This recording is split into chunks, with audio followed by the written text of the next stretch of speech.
Oi, pessoal do Justificando, eu sou Jaqueline Signoretto, sou professora da Universidade Federal de São Carlos e líder do GEVAC, Grupo de Estudos sobre Violência e Administração de Conflitos, da UFSCar, e eu estou aqui hoje para falar sobre a pesquisa sobre audiência de custódia, que foi financiada pelo CNJ e elaborada pelo Fórum Brasileiro de Segurança Pública. As audiências de custódia foram implantadas no Brasil em respeito às convenções internacionais dos direitos humanos, com duas funções primordiais: para assegurar os direitos da pessoa presa no momento da prisão em flagrante e também por conta da violência policial, para assegurar direitos, né, e a integridade física das pessoas privadas de liberdade. Até abril de 2017 já foram realizadas 230 mil audiências de custódia no Brasil.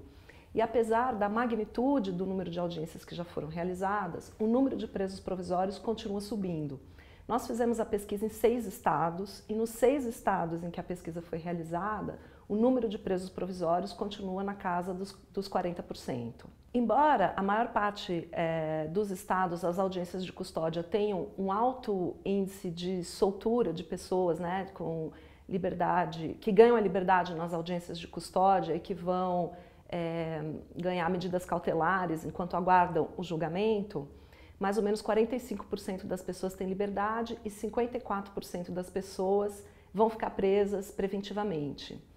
Mais ou menos 4% das pessoas diz na audiência de custódia que sofreu maus tratos da polícia no momento da prisão.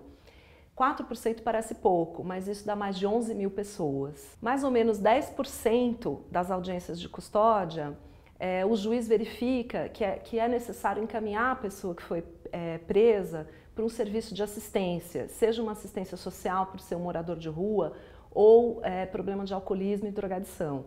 Então, muito daquilo que é a clientela do sistema penal que acaba sendo presa em flagrante nas ruas, na verdade está em situação de vulnerabilidade social, e a melhor resposta que o Estado pode dar para essa pessoa não é a prisão, mas um serviço de assistência social, de assistência à saúde ou até mesmo de emprego e renda e moradia.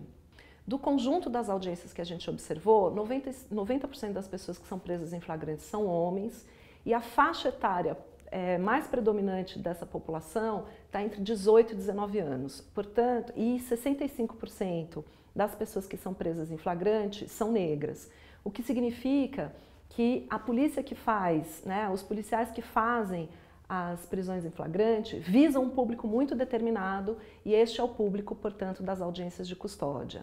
Outra coisa que a gente verificou é que os juízes tendem a soltar menos as pessoas negras e conceder mais as medidas cautelares de liberdade para as pessoas brancas, o que significa que essa seleção que é feita pela polícia nas ruas, ela não é revertida na fase judicial.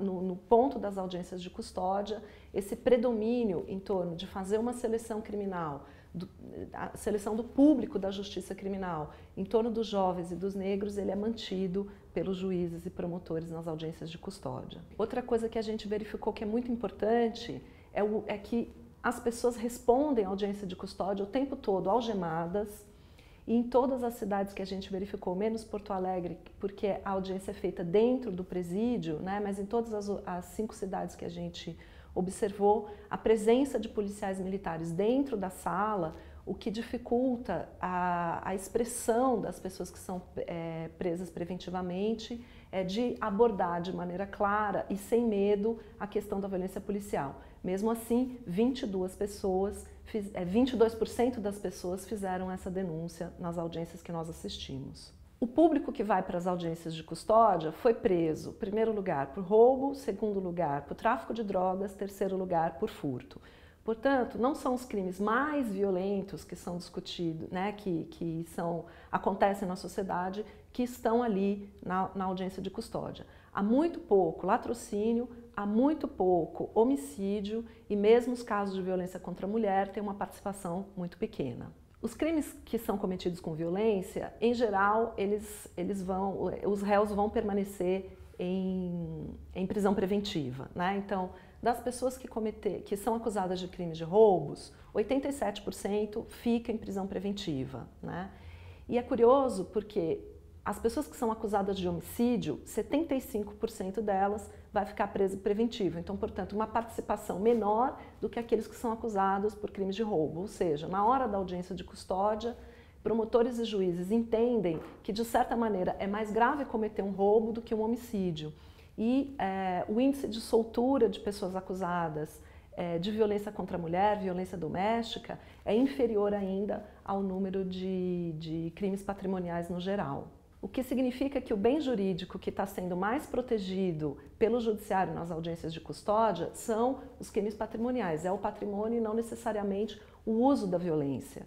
Já que também os acusados de tráfico, mais ou menos metade deles fica preso preventivamente, e o tráfico é um crime cometido sem violência. Portanto, não é a gestão da violência a preocupação principal dos juízes e promotores que estão à frente das audiências de custódia. Em torno de 40% dos acusados de cometerem crimes sem violência vão receber a prisão preventiva, o que significa que há um uso abusivo do Instituto da Prisão Preventiva no Brasil hoje ainda. Então, o Instituto das Audiências de Custódia, ele está funcionando hoje no Brasil, um número muito grande de audiências acontecem, mas de fato ele não está cumprindo as suas funções, porque tanto do ponto de vista de coibir a violência policial, né? Primeiro porque é uma ação individual, caso a caso, e são mais de 11 mil casos que já foram relatados ao longo da existência das audiências de custódia.